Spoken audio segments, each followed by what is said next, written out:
being streamed online. I am telling you for free that they will come for me after watching this. Here is what I think is the single most important characteristic that we have as Africans, to which we must double click, that's going to position us for the future. It's not something they teach in business schools. You can't learn it in the boardroom, and there is no course on how to acquire more of this trait and this characteristic. That in an age where technology can outthink you, outdo you, and outwork you, it can't outhuman you, it can't outvalue you. The one thing that has been the glue, that no matter where in the continent we find ourselves, it is the single substantive fact that makes this one word a unison description of who we are.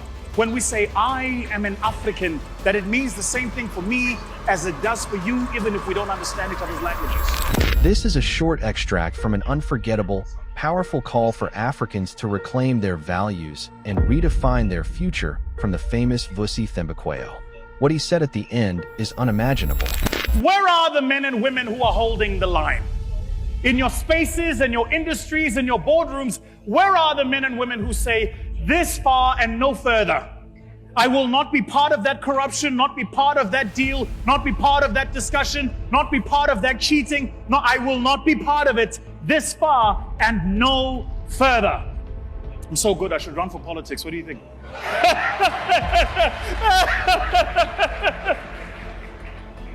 Hope. It's the one trait we must never, ever lose. The opportunity for us as Africans is to bridge the gap. It's to reach across the divide and say, what can I learn from my brothers in Lagos or Port Harcourt or in South-South, Southwest?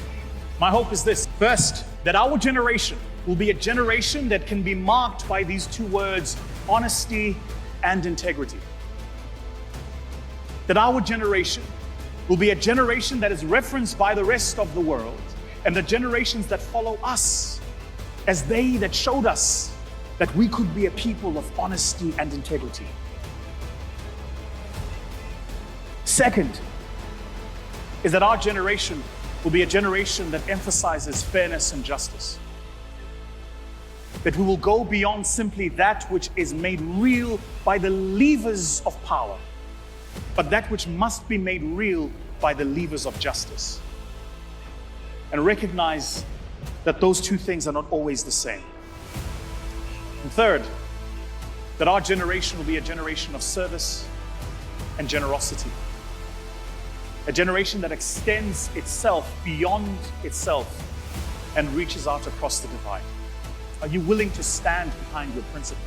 This is the age of men and women of principles. An age where the rest of the world seems to have lost its mind, taking 13-year-old infantile boys, dressing them up in drag and putting them to perform in front of old men who are attracted to children and refer to themselves as those attracted to minor persons. There's a word for that. It's called pedophilia.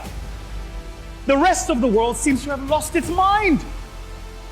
And that when men and women of principles used to speak up against these things, those who now live in vice want to convince us that vice is virtue, that wrong is right, and that if you dare speak on the principles of right and wrong, you are against progress.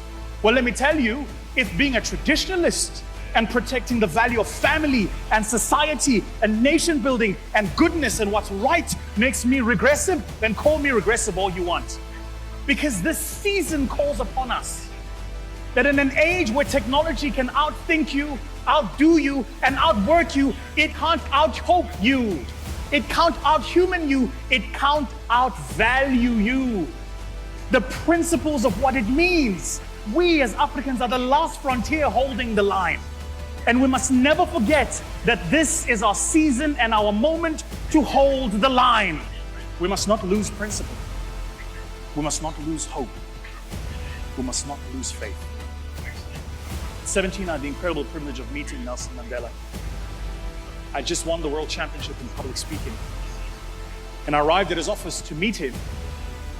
And he and I sat in his study for an hour, what felt like an eon. And my mother, in preparing me for the meeting with Madiba, said to me, "Look smart, sound intelligent, don't embarrass me." Still the three words I utter in my head every time before I get on stage.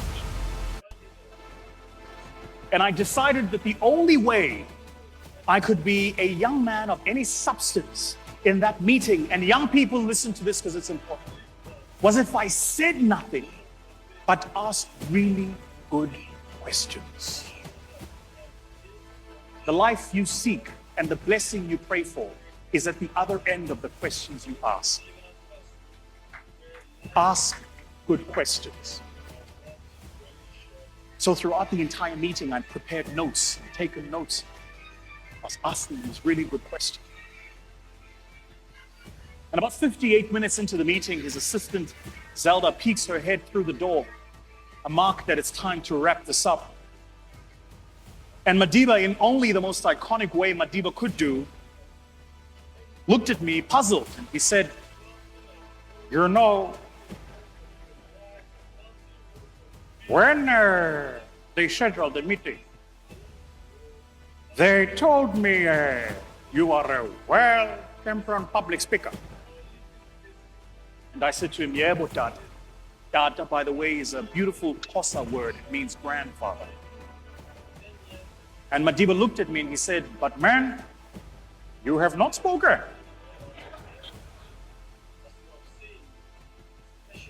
He then looked at me and he said, "Have you any final questions?" The question I asked him is the one I will ask of you. And the answer he gave me is the wisdom I hope for all of you. I asked of him, I said, "Tata, what is your hope for the future of South Africa?" And I want to take some poetic license and say, what is hope for the future of this country? And Madiba looked at me and he said, "We need a little bit of faith." I asked him, "What is faith?" He said, "Faith is the ability to believe in the impossible. It is the ability to see the invisible and the ability to trust in the unknown." Now I know that you cannot see what's at the other end of this chasm, that you are not known of what's happening on the other side, but I promise you here today, as sure as my name is Vusi Thembekwayo, I am 6'2" Zulu and good looking, I guarantee you this, that the mark of what it's meant to be an African is we are a people of faith and hope. And that what I pray for you, your nation, for this church, and for our entire generation is that we will live by principle, we will live in hope, and we will be people of faith.